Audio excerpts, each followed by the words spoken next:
रविदास महाराज बताते हैं कि करे कर्म कौन भुगतेगा हंसा, देना शीश चढ़ाई। कि आप अपन में सब जग भुल्ला, निंद्रा करी पराई।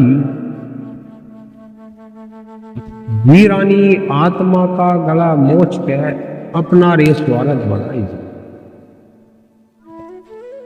जगत गुरु सतगुरु रविदास महाराज इशारा कर रहे हैं कि वो मालिक परमात्मा तो तेरे भीतर है। जब वो तेरे भीतर है तो बाहर बुराई करना तन्ने शुरू कर दिया है, निंद्रा चुगली तन्ने शुरू कर दी है, और तू उस जीव को काट कर पतीली में रांध कर पका रहा है और अपना स्वार्थ बना रहा है। ये सब अक्रम कर्म में आएगा। कि करे कर्म कौन भुगतेगा हंसा, देना शीश चढ़ाई। दूसरी कली के द्वारा गुरु रविदास महाराज क्या समझाते हैं जीव को कि मन के मते न चालिए, मन है बड़ा अन्यायी, और सत शब्द का खंजर पकड़ो, मन ही मन समझाई। सतगुरु रविदास महाराज यहाँ इशारा कर रहे हैं कि तू मन के मते मत चालिए, क्योंकि मन तो ऐसी जगह तुझको ले जा छोड़ देगा जहां तेरे सिर पर जूत बाजेगा। कि मन चलायमान है, एक पल में कलकत्ता छोड़ देगा, एक पल में दुबई छोड़ देगा, और एक पल में तुझे रण से वन में छोड़ देगा। इसीलिए मन को कंट्रोल करना और सत्य की राह तू पकड़ ले और अपने मन में ही उस मालिक का उच्चारण कर ले। कि करे कर्म कौन भुगते हंसा, देना सी चढ़ाई। तीसरी कली के द्वारा क्या समझाते हैं गुरु रविदास जी महाराज? खुद कमावे रोग बढ़ावे, रोग लगा तन्ने भारी। सतगुरु रविदास महाराज यहाँ इशारा कर रहे हैं कि खुद तू कमाता है, रोग बढ़ाता है, रोग लगा तन्ने भारी, और सच्चा हो के तू आजा शरण में, सभी पाप मिट जाएगी। सतगुरु रविदास महाराज इशारा कर रहे हैं कि तू कि हे प्राणी, तू इतने बुरे बुरे कर्म कमा रहा है, इतना तू अत्याचार कर रहा है, तेरा निस्तारा कैसे होगा? नहीं होगा। इसलिए तू खुद ही कमा रहा है, रोग तन्ने बहुत बड़ा लग चुका है। कि तू सच्चा होकर सत्य की शरण में लग जा, तेरे सब पाप मिट जाएंगे। कि करे कर्म कौन भुगतेगा हंसा, देना शीश चढ़ाई। चौथी कली के द्वारा सतगुरु रविदास जी महाराज क्या दर्शाते हैं कि अगले पिछले मिला ले आश्रय, कढ़े से कठिनाई। अगले पिछले मिला ले आश्रय, कढ़े से कठिनाई। सच्चा हो के तू आजा शरण में, अगले पिछले मिला ले आश्रय, कढ़े से कठिनाई। और कही रविदास सुनो भाई साधु, सहज मुक्ति हो जाएगी। कि करे कर्म कौन भुगतेगा हंसा, देना शीश चढ़ाई। जगत गुरु सतगुरु रविदास महाराज इशारा कर रहे हैं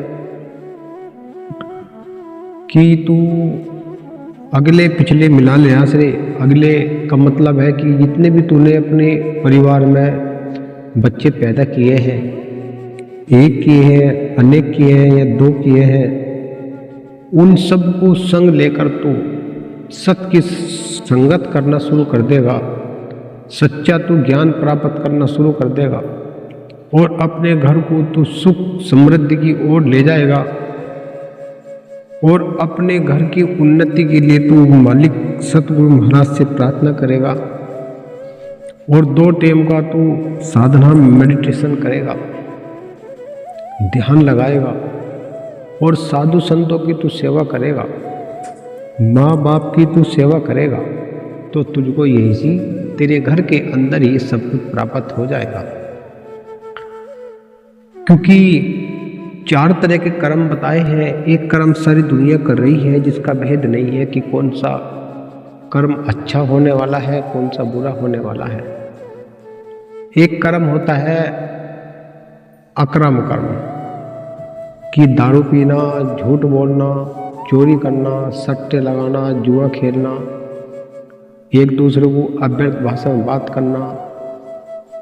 इस तरह के जो कर्म होते हैं, जैसे भेंट देना, किसी पशु की बलि देना, इस तरह के जो कर्म होते हैं वो अकर्म कर्म में आते हैं। तो आप जान लीजिएगा कि कर्म, अकर्म, विक्रम, सुकर्म, और एक कर्म होता है विक्रम। विक्रम कर्म होता है कि हम किसी के लिए अच्छा करने के लिए गए और वहाँ बुरा हो गया, तो बुरा करते करते अच्छा हो जाता है और अच्छा करते करते बुरा हो जाता है। इसी को ध्यान में रखते हुए आप सभी लोग अपने घर को, अपने बच्चों में सही विचार, संस्कार उनमें आप दोगे तो उनका जीवन सफल हो जाएगा, सहज हो जाएगा और उनको उन्नति का सही मार्ग मिलेगा। कैसे बताया है कि विक्रम कर्म तो अच्छा करते करते बुरा हो गया, बुरा करते करते अच्छा हो गया। एक कर्म है जो बड़ा महत्वपूर्ण है, सुकर्म, सत्कर्म, कि जैसा हम देख रहे ऐसा ही कहना, जैसा हमने सुना है उसको ऐसा ही बतलाना। क्योंकि आँख देख रही है, कान सुन रहे हैं, जिह्वा बोल रही है, ये सब क्या है? ज्ञान मुद्राएं। ये ज्ञान इंद्रियां हैं। इन ज्ञान इंद्रियों को आप देखना कि आँखों ने देखा कि कोई चोरी कर रहा है, आपने कह दिया कि फला ने चोरी किया है। और जैसा आईने में इंसान अपने आप को देखता है तो उसको उसी का ही चेहरा नजर आता है। कि सत्य की वाणी, जो वो सत्य की संगत करना शुरू कर देगा, सच्चा ज्ञान उसको मिलना शुरू हो जाएगा।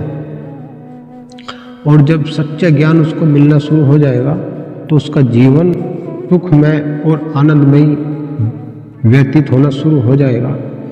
क्योंकि यह संसार के अंदर काम, क्रोध, मोह, लोभ, अहंकार, ये 5 ऐसे शत्रु हैं हमारे पास जो हमें उस मालिक सतगुरु महाराज से मिलने के लिए बाधा है और ये हमको उससे मिलने नहीं देते। इनको जितना आप कंट्रोल रखोगे उतना ये मैनेज रहेंगे, जितना आप इनको बिखार दोगे इतना ये बिखर जाएंगे। कि करे कर्म कौन भुगतेगा हंसा, देना शीश चढ़ाई। जब आप, जैसा आप बीज किसी खेत में बोओगे ऐसा ही उसमें फसल उग जाएगी। आप अच्छा बीज उसमें डालोगे तो स्वयं स्वतः ही फसल अच्छी और हरी भरी लहराती हुई होगी। जिस प्रकार का हम बीज बो रहे हैं आज, ऐसा ही हमको काटना पड़ेगा। इसीलिए साथियों, प्रेमियों, गुरु की साथ संगत जी, आप अपने आप को उस मालिक परमात्मा सतगुरु महाराज के चरणों में समर्पित कर दीजिएगा और अपने मन को खाली कर दीजिएगा। जब आप अपने मन को खाली कर दोगे तो आपके मन विचारों में ज्ञान भरना शुरू हो जाएगा। जब आपका मन खाली नहीं है, तन खाली नहीं है, दिमाग में उर्द उर्द भरा हुआ है, कैसे काम चलेगा?